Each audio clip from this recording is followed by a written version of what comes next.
Assalamualaikum warahmatullahi wabarakatuh. Perkenalkan, saya Selina Rizka Manatua dengan NIM 4342310005. Di sini saya dari kelas C2 Teori Cloud Computing ingin menjelaskan dan mempresentasikan ulang secara singkat mengenai materi yang dijelaskan pada TM pertama kemarin. Yang pertama yaitu materi bencana digital terhadap website yang lambat. Nah, pada era digital ini tuh kecepatan website menjadi sesuatu yang krusial karena uh, keberhasilan berpengaruh terhadap keberhasilan bisnis online. Nah, ini terdapat penjelasan mengenai dampak finansial secara langsung. Di sini terdapat penjelasan aturan tentang 3 detik, di mana 40% user itu memiliki ekspektasi dan mereka akan meninggalkan sebuah website tersebut jika website tersebut mengalami lemot atau kelambatan selama lebih dari 3 detik.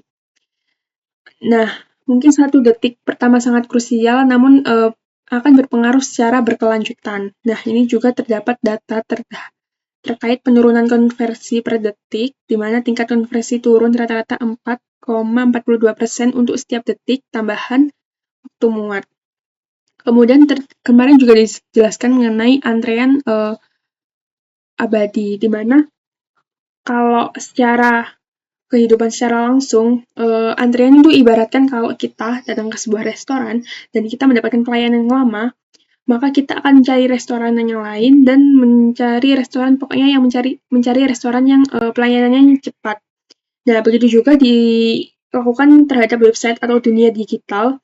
Ketika kita mengunjungi sebuah website atau aplikasi, nah, ketika aplikasi tersebut mengalami lemot atau load yang lama lebih dari 3 detik, maka kita langsung mencari website atau aplikasi lain yang lebih cepat. Nah, hal tersebut itu mudah terjadi karena kalau di dunia digital itu uh, mungkin bisa langsung kayak 1 klik, 2 klik, dan itu butuh cuma 1-3 detik doang. Nah, ini ada reputasi dan visibilitas, di mana hukuman algoritma Google. Di sini Google itu memprioritaskan bahwa memprioritaskan core web vitals, di mana website yang lambat itu akan tenggelam ke halaman paling belakang. Nah, kemudian core budgetnya itu Google Bot akan lebih jarang mengunjungi website yang loadingnya lambat. Kemudian ada quality score-nya. Dalam iklan berbayar, loading page yang lambat menurunkan skor kualitas dengan meningkatkan biaya per kliknya. Kemudian selanjutnya ada lunturnya kepercayaan. Nah, website yang lambat ini dipersepsikan sebagai brand yang tidak profesional dan tidak aman karena ketinggalan zaman. Dan 70% konsumen itu yang tidak puas dengan performa website tersebut akan melaporkan bahwa mereka mungkin kemungkinan besar tidak akan pernah kembali untuk berbelanja di platform tersebut atau website tersebut. Ini juga ada studi kasus di perusahaan Amazon, Pinterest. Ini terdapat di sini ada performa delay-nya ada 100 menit per detik, penjualannya ada 1%, terus ini juga di Pinterest juga ada. Nah, selanjutnya adalah pencurian anggaran marketing. Nah, di sini ada PPC yang sia-sia. Nah, ketika membayar 1 klik iklan, user pergi sebelum sempat melihat penawaran Anda karena yang terjadi tadi sebelumnya, yaitu kelemotan tadi, keterlambatan atau loading yang lama. Kemudian proses checkout yang lambat, seperti halnya terjadi biasanya di platform kayak Shopee. Kalau misalkan aplikasinya lemot, maka kita akan mencari platform lain yang lebih cepat. Karena sekarang orang-orang juga mencari sesuatu yang lebih praktis dan lebih cepat, lebih praktis. Nah, dan terkait kelemahan tersebut juga menghilangkan kesempatan untuk retensi pelanggan karena pengalaman pertama yang mengecewakan. Jadi karena adanya pengalaman lemot yang tadi, pelanggan kan kecewa. Kemudian mereka akan tidak akan mengunjungi website atau aplikasi tersebut lagi karena memiliki suatu pengalaman, yaitu kelemautan tadi terhadap plotnya.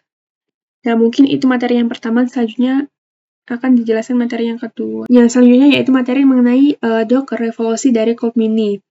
Nah, selanjutnya yaitu konsep Cold Mini, di mana Docker menghadirkan cara kerja yang modern, tapi tanpa harus menggunakan server dengan code yang lebih besar. Jadi aplikasi itu bisa dijalankan di mana saja dan dengan cara yang sama. Selanjutnya yaitu mengenai Docker Engine. Jadi Docker itu adalah platform yang memungkinkan aplikasi dikemas bersama semua kebutuhannya ke dalam satu paket yang disebut kontainer. Jadi bukan hanya kodenya saja, tapi ada kayak library, konfigurasi, bahkan pengaturan lingkungannya. Jadi tujuannya supaya aplikasi itu berjalan dengan konsisten. Jadi nggak ada kasus kayak di laptop lancar, tapi servernya kok error gitu. Nah, ini tuh analogi terhadap kapal laut. Jadi agar lebih mudah dibayangkan, Docker itu ibarat kayak kontainer yang ada di kapal laut, di mana barang apapun itu di dalamnya, barang apapun itu ada di dalam kontainer. Jadi kayak walaupun dipindahkan, barang itu tetap ada di situ. Jadi nggak perlu dibongkar.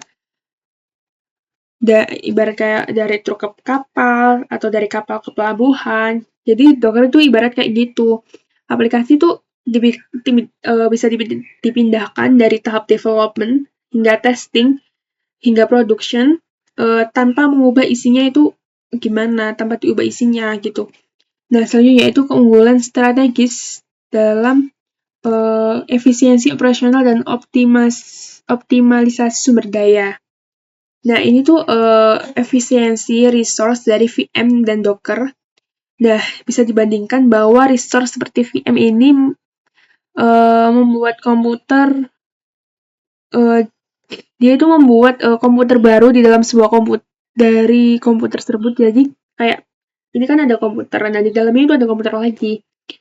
Jadi dia itu punya sistem operasi sendiri, jadi cukup berat buat kayak laptop, apalagi kayak mata kuliah kemarin yang tentang cyber security, itu sempat menggunakan VM, dan itu VM VirtualBox gitu. Jadi itu lebih berat juga sih buat laptopnya juga, dan memakan memori yang banyak juga. Sedangkan di Docker ini tuh lebih ringan karena dia itu menggunakan sistem operasi utama yang ada. Jadi sistem operasi yang ada di laptop itu dipakai. Jadi sehingga resource-nya itu lebih kecil dan lebih hemat dan cepat juga dijalankan juga.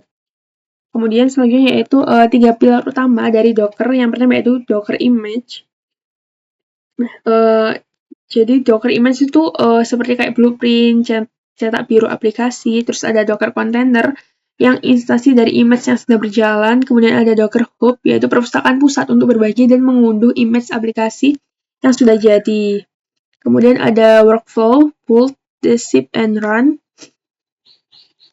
Build itu artinya kita mengemas aplikasi menjadi Docker Image, kemudian ship artinya kita mengunggah image tersebut ke registry atau registrasi, kemudian run itu kita menjalankan kontainer di server manapun. Selanjutnya ada kecepatan development. Salah satu keunggulan dari Docker itu kecepatannya, jadi kontainer bisa berjalan dalam hitungan detik, bahkan sekitar 3 detik aja. Bahkan dengan VirtualBox,